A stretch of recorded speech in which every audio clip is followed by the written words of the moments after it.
We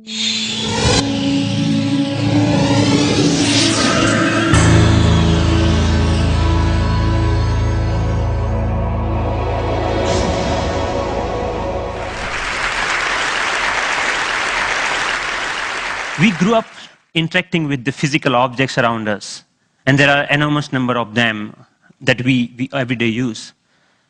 Unlike our most computing devices, these objects are much more fun to use with. When you talk about objects, one another thing automatically comes attached to that thing, and that is gestures, how we manipulate these objects, how we use this object in everyday life.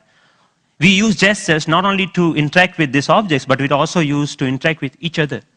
Like gesture of namaste, maybe to respect someone, or maybe in India, I don't need to teach a kid that this means 4 run in cricket. It comes as a part of our everyday learning. So I'm very interested from beginning that how can our knowledge about everyday objects and the gestures and how we use this object can be leveraged to our interaction with the digital world. Rather than using a keyboard and mouse, why can I not use my computer in the same way that I interact in the physical world? So I started this exploration around 8 years back, and it literally started with a mouse on my desk.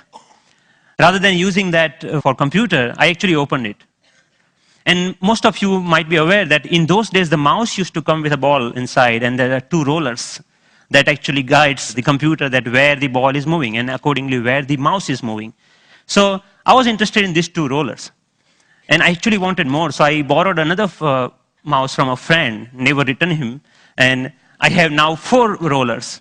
What interestingly I did with these rollers is basically I took them off from these mouses and then put in a one line.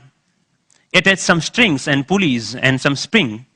And what I got is basically a gesture interface device that actually acts as a motion sensing device made out of $2. So here, whatever movement I do in my physical world is actually replicated inside the digital world just using this small device that I made around 8 years back in 2000. Because I was interested in integrating these 2 worlds, I thought of sticky notes. I thought, why can I not connect the normal interface of physical sticky note to our digital world? A message written on a sticky note with my mom on a paper can come to an SMS, or maybe a meeting reminder automatically syncs with my digital calendar. And a to-do list automatically syncs with you. But you can also search in the digital world, or maybe you can write a query saying, what is Dr. Smith's address? And this small system actually prints out. So it actually acts as a paper input-output system, just made out of paper. In one another exploration, I thought of making a pen that can draw in 3 dimensions. So I implemented this pen that can help designers and architects not only think in 3 dimensions, but they can actually draw so that it's more intuitive to use that way. Then I thought, why not making a Google map, but physical world? Rather than typing a keyword to find something, I put my objects on top of that. If I put a boarding pass, it will show me where is your flight gate. A coffee cup will show you where you can find more coffee, or where you can trace that cup. So this was some of the earlier explorations I did, because the goal was to connect these 2 worlds seamlessly. Among all these experiments, there was one thing very common. I was trying to bring a part of the physical world to the digital world. I was taking some part of the objects or anything intuitiveness of the real life and bringing them to digital world. Because the goal was to make our computing interfaces more intuitive. But then I realized that we humans actually are not interested in computing. What we are interested is in information. We want to know about things. We want to know about dynamic things going around. So I thought about last year, in the beginning of the last year, I started thinking that why can I not take this approach in reverse way? Maybe how about I take my digital world and paint the physical world with that digital information? Because pixels are actually right now confined in these rectangular devices that fits in our pocket.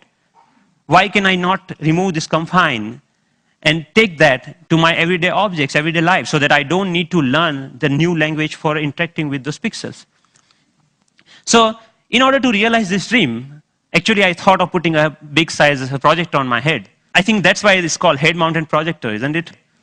I took it very literally and took my bike helmet, put a little bit cut over there so that project actually fits nicely. So now what I can do, I can augment the world around me with this digital information.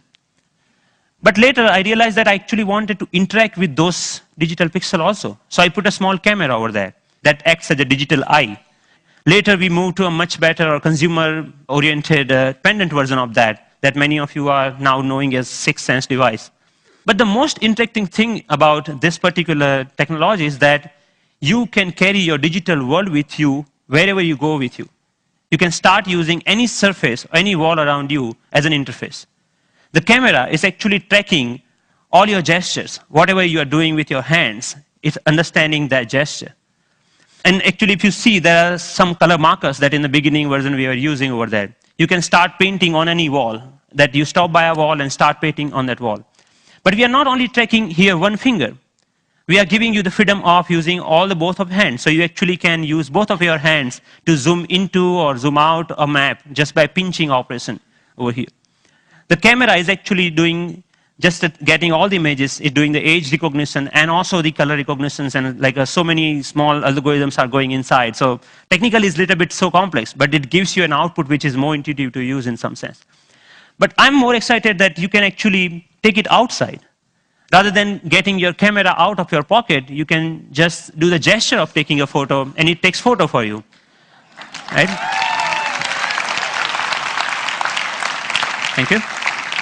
And later, I can find a wall, anywhere a wall, and start browsing these photos. Or maybe, okay, I want to modify this photo a little bit and send it as an email to a friend. So we are looking for an era where computing will actually merge with the physical world. And of course, if you don't have any surface, you can start using your palm for simple operation. I'm here, I'm dialing a phone number just using my hand. Yep. The camera is actually not only understanding your hand movements, but interestingly, it's also able to understand what objects you are holding in your hand. What we are doing here is actually, for example, in this case, the book cover is matched with so many thousands of, or maybe millions of books online, and checking out which book it is. Once it has that information, it finds out more reviews about that, or maybe New York Times had a sound overview on that, so you can actually hear on a physical book as a review of a sound. Gave a famous talk at Harvard University. This was Obama's last visit last week to MIT. And in particular, I want to thank two outstanding MIT So I was seeing the live of his talk outside in just a newspaper. Your newspaper will show you live of your weather information rather than having updated like you have to check your computer in order to do that, right?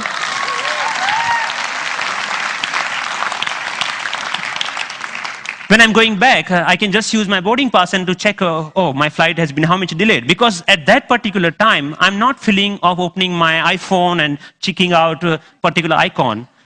And I think this technology will not only change the way, yes, it will change the way we interact with people also, not only the physical world. The fun part is like I'm going to Boston Metro and playing Pong game inside the train on the ground, right?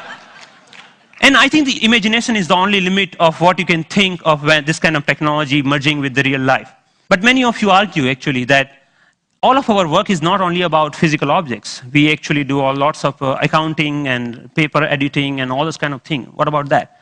And many of you are actually excited about the next generation tablet computers to come out in the market. So rather than waiting for that, I actually made my own and just using a piece of paper. So what here I did is remove the camera, all the cameras, webcam, have a microphone inside that camera.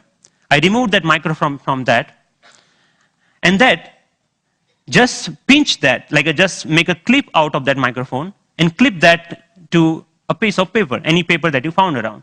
So now the sound of the touch is exactly getting me when exactly I'm touching the paper. But the camera is actually tracking where my fingers are moving. You can, of course, watch movies. Good afternoon. My name is Russell, and I am a wilderness explorer in Tribe 54. And you can, of course, play games. Here, the camera is actually understanding how you're holding the paper and playing the car racing game.